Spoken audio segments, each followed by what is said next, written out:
Hello and welcome back to the Behind the Fic podcast. I got it right this time. Uh, Today I'm joined by Owl, who you've met before, but I have someone new. Would you like to introduce yourself? Yes, thank you. Hi, I'm Cam. I go by 7 space A7 on Tumblr and Trash Cam on Archive of Our Own. Uh, yeah, I'm very nervous for today, but very excited. It's a pleasure to be here. Thank you for having me. You're welcome. We're glad to have you. Thank you. There was a point where I first started this whole podcast thing, and I was like, "Who's actually going to show up?" So everyone who says thank you, I'm like, "Thank you. You're here. Yeah, You showed up." that's Uh, awesome. Sorry if So there's a dog barking in the you're background. gonna read your one shot or Mm-hmm. part of your one shot. That's up to you. But Mm-hmm. before you do, is there anything that you'd like to give a trigger warning for, or do you just want to go into it? Um, I will say there's a trigger warning for since this is about Sooga and Master Kohga, of course. I kind of went a little bit of a darker route with Suga's backstory, so trigger warning, I guess, for abusive parents, fun stuff like that. Oh yeah, that would be described as fun. Yes, and a So couple of curse words, but that's about it. when you're ready, take it away. I know you're nervous, but mistakes are okay. I make mistakes all the time. You're gonna Thank be you. great. Okay. Oh, I guess I should probably say what the title is. So the title of this is These Thoughts We Carry. Okay. In a desert, it is easy to forget that the sky can change. From early morning, it seems the sun is always burning down your back, clutching you in its comforting yet suffocating grasp. You almost forget that dusk is just hours away. The unclouded blue skies seem to go on forever. Though every resident of Hyrule knows that the desert night is even more unforgiving than the daytime's blistering heat. You're placed at a disadvantage amongst your foes. Lizalfos and Bokoblin settle in for unsuspecting prey wandering about the sands. Anyone who has the wit about them could surprise you, if you are unlucky. And of course, the frozen winds bring a chill that digs deep into the bone, when just moments before you might have been begging for such relief. But none of those things were the reason Sooga hated the Knights of Gerudo Desert. No, Sooga despised them for their unending silence. The vast emptiness, the endless searching for something besides your thoughts. Desert nights use this loneliness to stir up a past better left forgotten, and that is what Sooga hated most of all. He stood at the entrance of the Yiga clan hideout just before the land dipped and delved into its rugged formations of rock. The inverted eye statues stood through the whistling winds. Their cloth counterparts strung up above blew with a disheveled intensity. This nuisance of a noise was the only sound Sooga could hear rustling through the valley. Well, that and perhaps his restless mind. His thoughts were always loudest when he was trying to sleep, and often woke him in the middle of the night. Tonight happened to be such a night where they were too loud to be kept inside the hideout. Certainly, they were too loud to continue resting next to Master Kohga, lest he wake him unnecessarily. Sooga would never dare to do this. Instead, he would resign himself to the chill desert air at the beginning of the hideout, when the memories became painful enough. If he could not sleep, at least he would be useful and take a night watch shift. His one good eye settled right on the valley's opening. Focus, Sooga. Do not let your mind drift. But his memories would not be silenced. He remembered a broken picture frame from his dream that night. The frame once held a family of 3, but had broken into a family of only cracks after a bout of rage from a man he once called a father. It might have meant nothing to anyone else, but to Sooga, the screaming of the drunken bastard enters his ears at the simple sight of it. Sooga tried desperately to shake it from his mind, but the memories of the nightmare shoved through.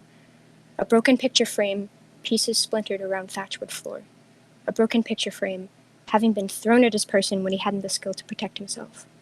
A broken picture frame, among other airborne objects, that he narrowly avoided by the miracle of perhaps Hylia herself. The Yiga warrior let a shaky breath escape his masked lips. Fists clenched tightly, as if that man would be right behind him if only he found the courage to look. A quick glance told him nothing was there, but his heart was not at ease. Logically, Sooga knew there was nothing. He knew his father had left this world long ago. Sooga knew it so firmly because it was his own hands that finished him off. Simple strangulation, soon after he had only turned 18 years of age. The warrior had made sure there was none of his father left in the world to ever haunt him again. Yet here he was, years later, still scared by ghosts he'd conjured up himself. The uniformed man sighed, and in a moment of weakness, pried off his white mask. Sooga was careful not to deepen the crack as his palm gingerly encased the object. Perhaps the cold air against his bare skin would be of use to his intruding thoughts. At least, he thought, it was nice to feel the fresh air. "There you are!" came a familiar voice from behind his post. Sooga jumped and smacked the mask back onto his face in a panic. He blinked once from surprise and once more from the shock he just gave his facial nerves. "Master Kohga." Sooga got to his feet and bowed automatically, hoping his pounding heartbeat wasn't able to be heard by his superior. "I had not thought you were awake at this hour." "I wasn't, but then I rolled over and realized you up and vanished." Kohga yawned, scratching an itch at his neck. He was without his uniform, but still donned a type of mask. This one was specifically for sleep, and made of soft red fabric that held a sewn pattern of the inverted eye, closed instead of open. For now, this mask rested atop his head. "You know, for a big guy, you're real hard to find. Took me forever to figure out where you went." "My apologies, Master Kohga." Don't sweat it. I was only a little worried." This, of course, was a blatant lie, as Master Kohga had quickly woken up in a cold sweat after his hand fell upon an empty spot next to him. He had grabbed only his robe in his haste to find where Sooga had gone. But of course, a dignified leader such as he would never have done a thing like that. Kohga took a spot next to Sooga's post and sat down. "So what are you doing out here so late?"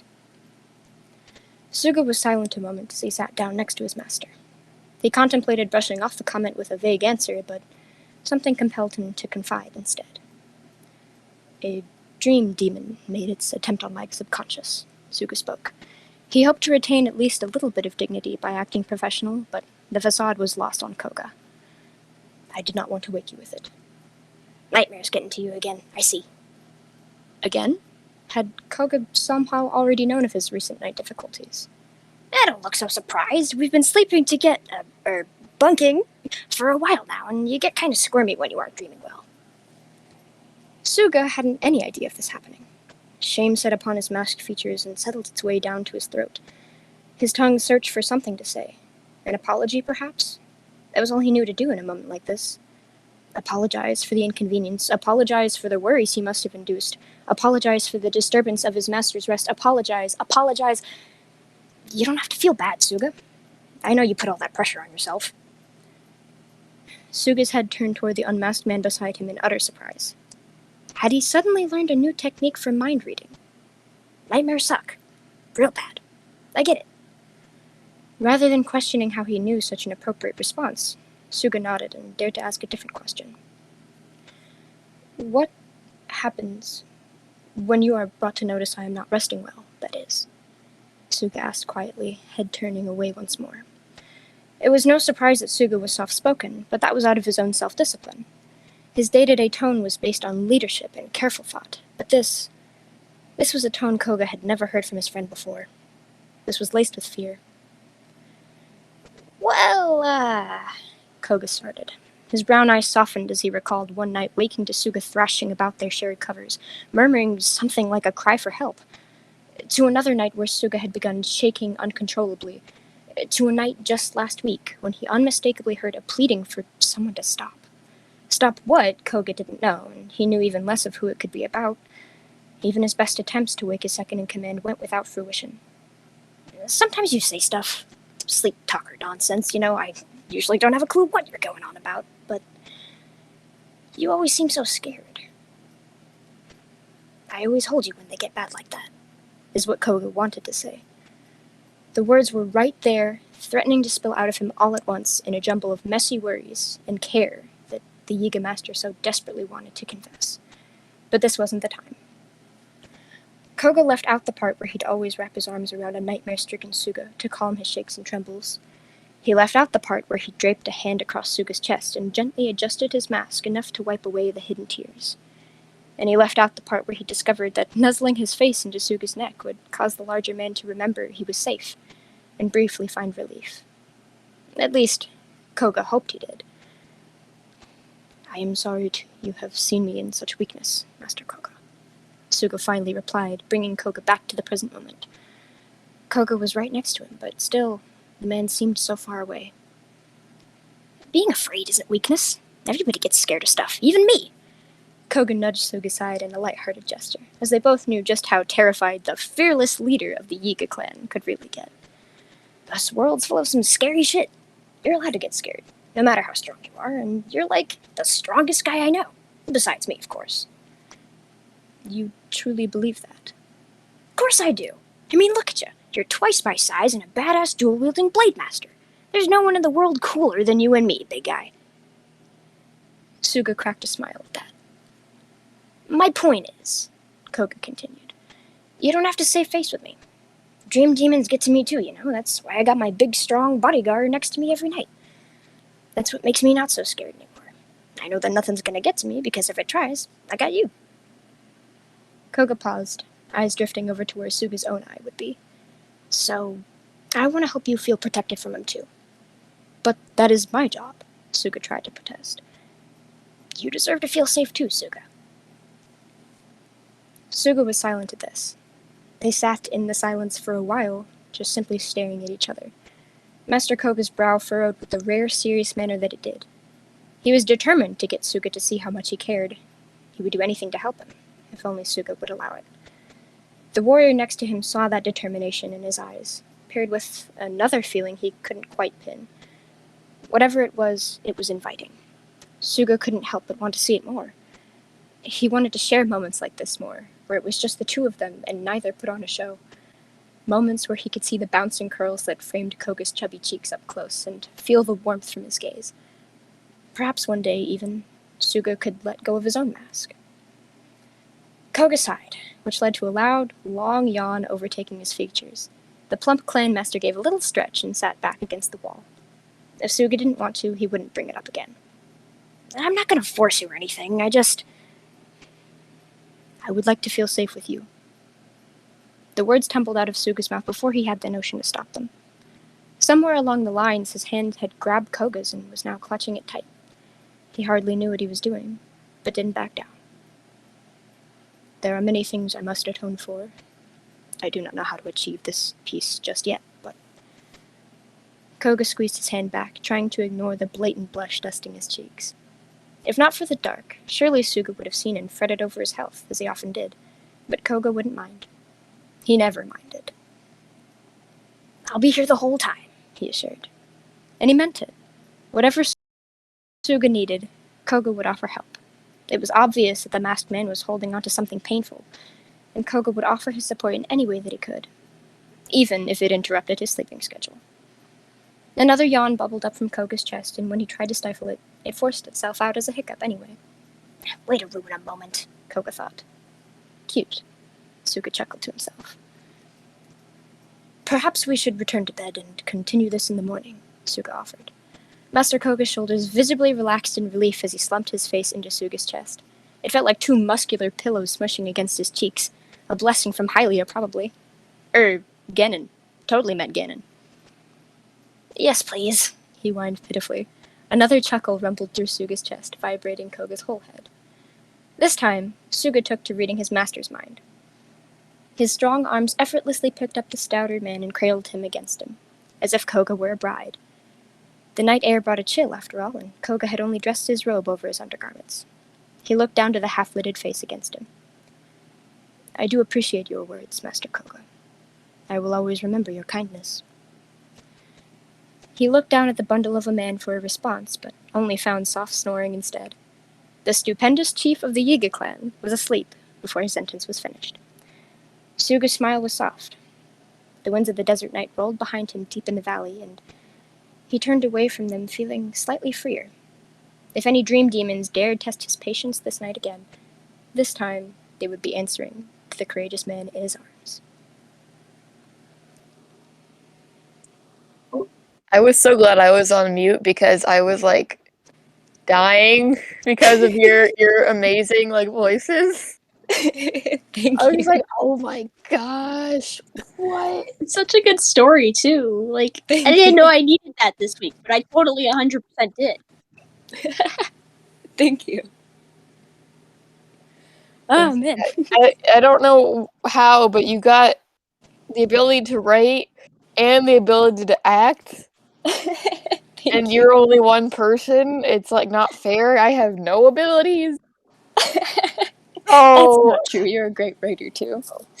it's just those are some amazing voices. Like I could just like when I mean I'll get to the questions in like a second, and I shouldn't Yeah, no talk too problem. much. But when it's I think one of the hardest thing is in writing is finding characters' voices and making sure that each one of them are unique and accurate. And with you don't you not only did that with your writing, like I could hear it when just reading it, but then you could had the ability to bring it to life and really prove, yes, these are these characters. And I thought that I think that's amazing. I think you're amazing. Thank you so much. I'm gonna stop talking. My first question, so I want to let you talk. What parallels do you see between Sooga and Koga and Link and Zelda as far as relationships that begin with obligation go? And what are some differences? Oh, okay. That's a really good one. Well, first of all, I think there's a lot of connection here between how Suga and Zelda act. Like they're very reserved, very kind of like this is my duty, I must stick to it. And there's all this pressure on them. Suga more so, I believe, like we don't know much canonically, but I feel like he puts that pressure on himself, whereas for Zelda, she's putting it on herself, but she also has the pressure of everyone in the kingdom about it, like to add on to that. So I think they're both very reserved in that, right? But they still sort of reach out to their counterpart. I guess Koga and Link aren't exactly the same because, one talks, the other doesn't. But, like, I think they both serve as that kind of support system and person to lean on for the other. I guess if that makes sense. Some differences, let's see. I definitely think that Koga is a lot more, like, he relies a lot more on his words. I mean, both figuratively and literally. But he relies more on that in terms of he kind of knows what to say. In my headcanon, he kind of understands where Sooga is coming from in this story sense. Because, like, I don't imagine that a assassin clan would have the best parental status, if you know what I mean. So I feel like he knows where Sooga is coming from in terms of like, hey, this is your job. You gotta be a certain way and not let anything get to you. But for Link, it's more like he kind of lets Zelda lean on him, but also allows her to come to her own conclusions herself more, in a way. I don't know if that makes sense. That makes sense. Yeah. Yeah, you're very smart. Thank you. And that totally made sense. Like you said it so well that I don't even really need to add to it. I definitely like there's a parallel there, but they also have a different relationship, so that's why I asked. Yeah. Well, thank you. Al, do you have a question? Yeah. All right. So I really like the intro to the setting and how it kind of affected Suga's perspective on things and his attitude. Do you have any particular reason why it, like, for having it take place in a desert? Other than the fact that, they kind of just live there and that's where the hideout, like the entrance to it is, not really, but I guess some symbolism is like the desert. A lot of people think, oh, there's like nothing there. It's just emptiness. It's vast. It's kind of overwhelming how lonely it is. And I kind of reflected that with Suga and how he feels alone, but also suffocated, by like the heat and the nothingness, as it were. So yeah, that's mostly my thought process of putting it in the desert. I think also, sorry for intruding. I don't want to like Oh no, you're good. Go right ahead. Because you're the writer, but I think also it was really nice too because this whole scene is about the two finding a home in each other, and I think I really liked that it took place in their like in the place that they are most at home. It may, I Yeah. don't know, like the place that they spend the most time and the place where they consider their base is Yeah. where this happens. So then it's a good foundation for being less lonely in that place. If that Yeah, makes sense. absolutely. Absolutely. I didn't even think of it like that. That's so All cool. right. But that's exactly And what I those, was trying to convey. all right. Yeah. Let's see. Question. I feel like my questions, I wrote them down, but they may not make any sense. Oh no, it's fine. I don't Uh, make sense half the time. okay. You've made sense so far, so we're Thank good. you very much. That's good. I really appreciate the work you did to humanize characters that are primarily antagonists. I know later in Age of Calamity that shifts a little bit, but um, in Breath of the Wild, Koga is a boss. I used quotation marks because it's kind of not really Yeah. that hard. And Koga like beat me up a lot. Or what's that? Sooga beat me up a lot when I played Age of Calamity. Oh yeah, So, absolutely. you said you were inspired to write this after nightmares of your own, but what made you take that vulnerability and imprint it onto these characters specifically? Oh, that's a good one. Okay. So yeah, I can't remember when I wrote this. I think it was like March or April. Probably April. Um yeah, I was having like a really bad week of nightmares from my own symptoms of like PTSD and whatnot, and I kind of projected that, as a lot of writers do, onto my favorite characters at the time because I feel like living in a world like the Yiga clan do, they live in a world where when they were originally Sheikah, they were discriminated against, oppressed by the kingdom and, people that really just didn't like them. So they split and were like, okay, we're not going to do this anymore. We're going to make our own thing and serve Ganon. But, like, even after they've become, kind of turned to the good side and realize, hey, Ganon is not a friend, it's still really hard for them to find any sort of, connection back to that old world or, just people in general because they've been hated for so long and they've been thrust in this world where nobody wants them. They're just a nuisance. They're just this kind of pest that everyone is so done with, especially Urbosa. And it's got to be really hard for them, and they wouldn't have access to a whole bunch of other people to help them through any tough times they would be going through. Like, the clan is really all they have in terms of where they are in life now. So I guess that kind of adds on to that sense of loneliness, feeling alone in the world. I guess it's different because some of them joined where some of them were already in it, I guess. I don't really know all the logistics myself of it, but it's just, I feel like it was the perfect couple of characters to project that onto because they don't have anybody else really. They gotta stick to their own because their own is all they have. Yeah. Does that make sense? That was well worded. Yeah. Thank you. Ah. So my next question is, like, you bounce between points of view a lot. Like, you Mm-hmm. shared thoughts of both of them. Mm-hmm. Was it hard for you to be clear, like, when you were rereading it and editing it? Was it hard to be clear about whose perspective it was? Sometimes it was. I didn't change a whole lot of when I was going back and revising and editing a bit. I didn't have a whole lot of trouble with which point of view it was because for me, my style of writing kind of shifted. I don't know if you could tell, but like I noticed it when I went back for it.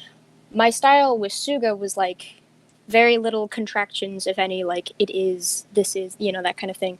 Um, and like very precise with his words, and they're very thought out, careful.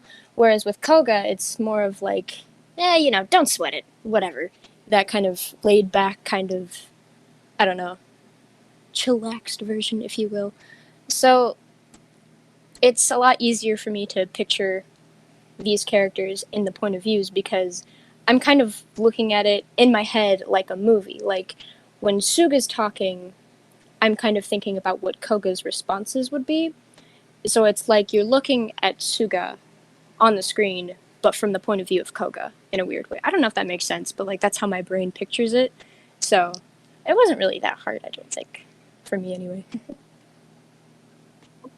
I thought it was great because there was instances where, or there were instances where their thoughts would, or like the things that were unspoken, almost had a conversation of their own.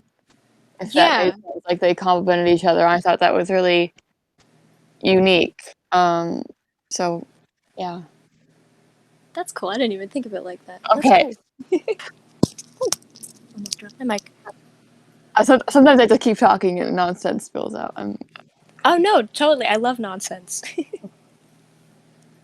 So this question is also nonsense. A big part of the Yiga is adorning masks, a detail Mhm. which you mentioned thoroughly, and also I love the closed eye sleep mask. That's nothing to do with my question, but like that's cute. Thanks. So the whole masks thing, to what extent does it mean anonymity, like keeping a facade of the Yiga, and then to what extent does it actually mean fear or hiding from the world? Because you brought up a lot of themes of that, in contrast to how we see the Yiga as just like assassins. So, Hmm. do you think that there's a balance between those things? And then, what do you think the Yiga have to fear? Ooh, okay, yeah. I love these questions, by the way. They're great.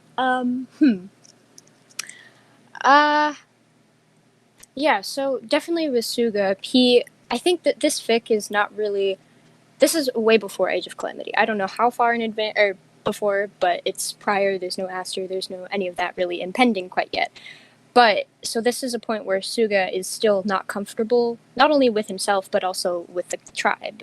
He's he's carrying this mask and wearing it like all the time. I kind of mentioned that a couple places. Like he does not take it off even to sleep in because he doesn't trust himself and he doesn't trust other people in the clan quite yet. And he's a bit of a mess. Whereas like Koga in the story we see him like he's just wearing a sleep mask, right? But it's atop his head. He's showing off those lovely cheeks of his, rosy curls and whatever else. Rosy curls, that's not a sentence. Whatever. But he's a lot more open with himself and he's a lot more like, hey, this is my family. I trust them with my life. We have a home here and it's great. And I think it also kind of symbolizes that he's trying to welcome Suga into that. Whether either of them know it or not, of course, kind of like you said, like this is a home and kind of making it a home together. So I think Koga has a lot more of that balance. Now with the anonymity, I can't say that word. My apologies, but um, Anonymity. anonymity. I feel like there's Th- English profs out there who would hear me say that and be like, "What?" But yeah, anonymity. that's how it works in my head. I don't know. That makes a lot more sense, actually. Anonymity. Okay, thank you. I think in that sense, obviously, I believe the Yiga clan have to keep that on. At least, like the foot soldiers and the blade masters, it's more important for them because, like, everybody knows Master Koga. Honestly, I kind of believe he just wears it because he thinks it's cool and he wants to keep up this awesome aesthetic he's got going on. Yeah, I mean, that's definitely true. Yeah, because like everyone knows it's him. He doesn't hide it well. um, but for the other foot soldiers and the other Yiga members, I think it's very important, like for their safety and their lives, to keep this mask on. Because I don't know if they only stay in the clan or if they do a whole lot of work outside with their real faces, but either way, they've got to make sure they're always one step ahead of whoever's trying to catch them, whether it be like the royal guards or Bosa's Gerudo soldiers, any of this sort. It's safety, really, I think.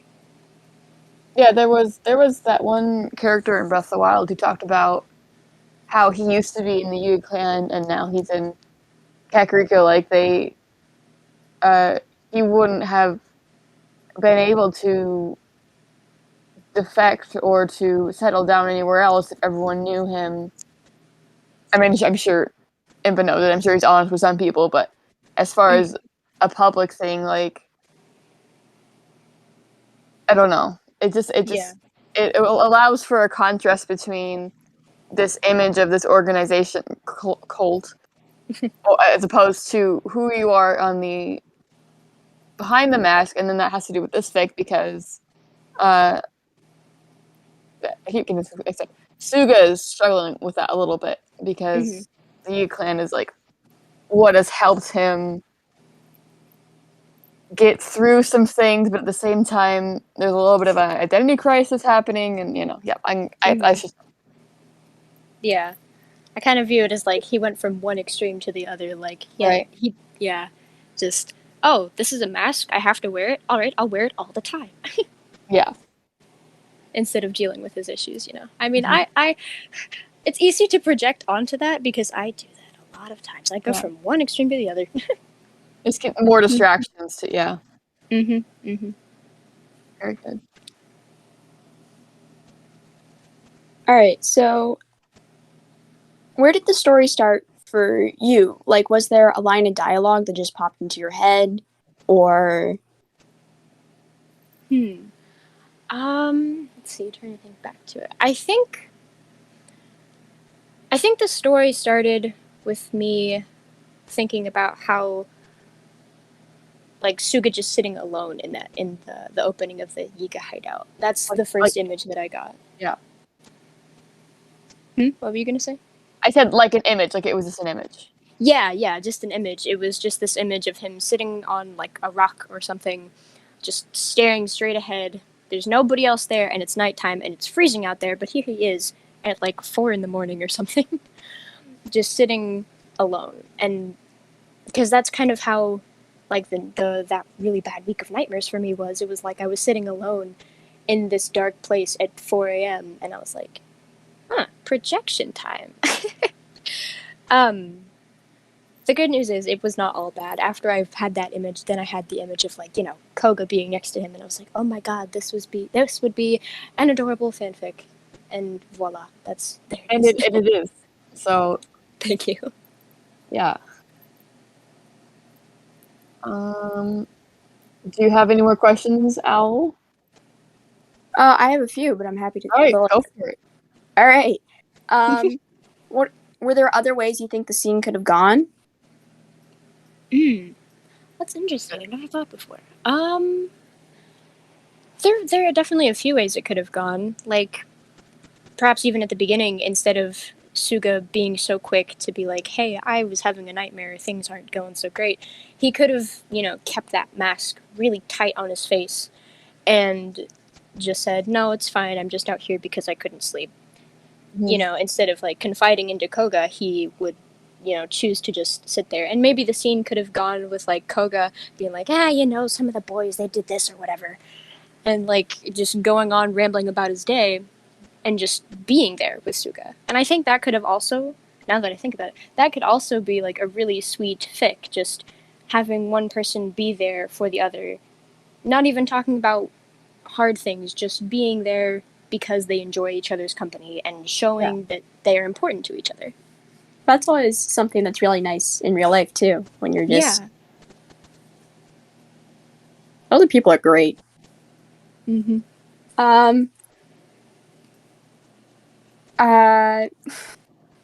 If you were to write more, like another chapter or something, where do you think you would take it?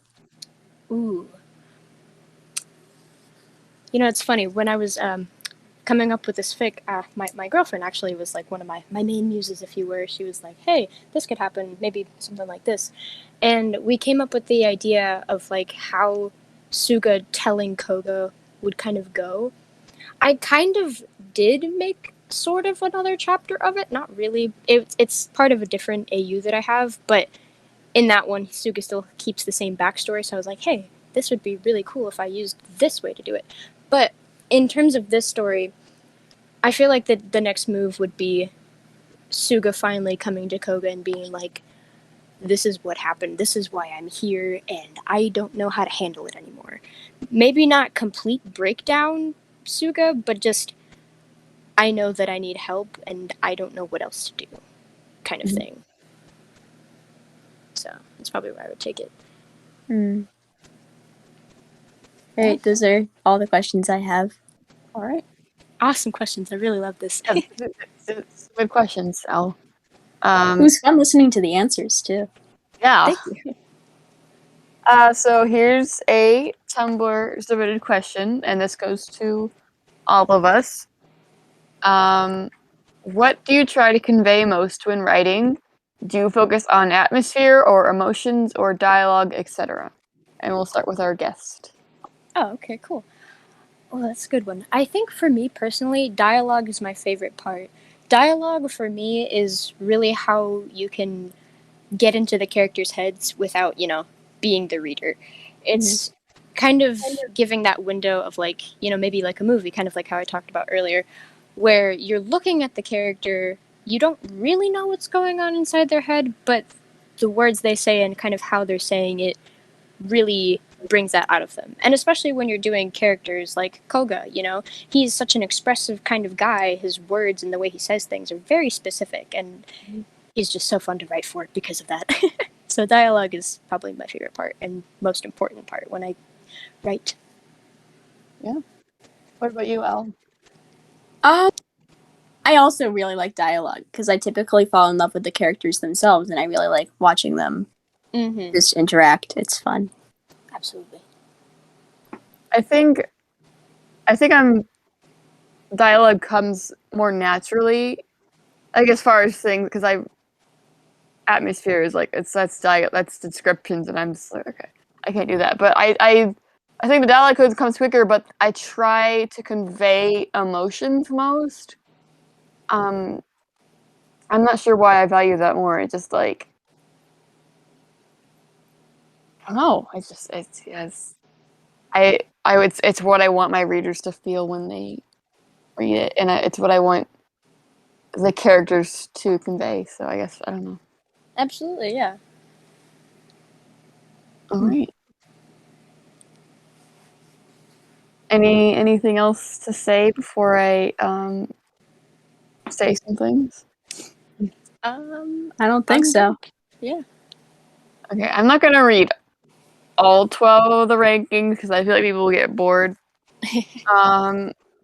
But so there was this writing contest I did on Tumblr called Behind the Fics Make Fate Cry competition, because I have dry eyes and because my contacts sometimes are just it doesn't go well, and sometimes they're just like I have to put eye drops in. So I was like, why not just have a competition where people try to make me cry? Because fics can do that. And so these rankings are kind of like the ones at the top are the ones that made me cry the most. So like if a fic is at the bottom, it doesn't mean it's bad. It just was just like all 12 of these are amazing. When I post it on Tumblr, like the whole list, like I'm gonna link all the fics to be like read all 12 of these. And I'm really glad that this competition put fics into the world that wouldn't have been there otherwise. I'm like, whoa. Oh. But I mean, some of these were already around, but that's basically the premise of what I'm doing, and I don't know if any three of these winning writers will actively watch this, but basically, each place has a reward that is described on my Tumblr, so another incentive to get them to write. Yay. Okay. So I'm talking too much. In third place is Fill the Void by Always Underwater Ocean. It was really good. I don't want to spoil it for anyone, so it was really good. Second place is Freezing Wind by That D Street Obsessive. These are the Tumblr usernames, and I will link them all down in the description. And first place is Advice for Errol by AO3 Anxious and Afraid. So, congratulations to the winners. The standings will be placed on Tumblr within the hour of this being released. Not this hour that I'm actually saying this, because today's Monday. Whatever. I'm not doing it today. So, yeah. And I will also be in each of the 12 authors asked boxes. I'm going to put the paragraph-ish of gushing that I did immediately after I read it. So you have every contestant has like it's me saying like this was good and you're amazing, or like maybe work on this, or like the gushing we all want to hear as fic writers. And yeah, that's that. Anything else happening? I don't know. Anything else? This is a good episode.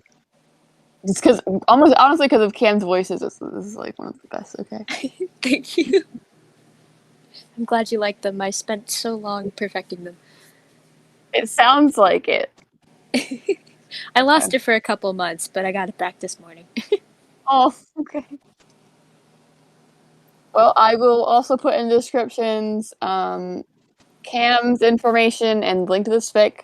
It's the full fic, so you've already, if you're still listening to me, then you've read the whole thing. But if you want to read it again or recommend it to someone, the link's down there. I'll put down the link to my information and the link to Al's information. The affirmation information as far and as